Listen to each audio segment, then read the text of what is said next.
If you are uploading your designs to Redbubble, then you need to understand that they actually have some upload limits. Now, last year the limits were higher at being 60 uploads per day, but they actually changed this as well last year and cut that in half. So if we come over to here, we can now see that the upload limits are 30 per day.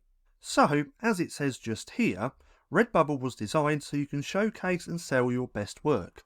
With that in mind, you may upload up to 30 works per day to your Redbubble account.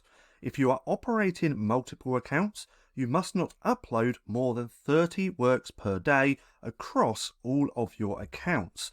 So, this means if you have one account, you can upload 30. If you have two Redbubble accounts, you can only upload 15 on each account. No matter how many accounts that you actually have with Redbubble, you're only limited to 30 per day. That's 30 uploads per day across all of those accounts. But that's just how many uploads that you can do with Redbubble each and every day. Now, if you found this video helpful at all, then please consider giving me a like, as it really helps out the channel. And if you're not too sure what to watch next, click right here and have a watch of this.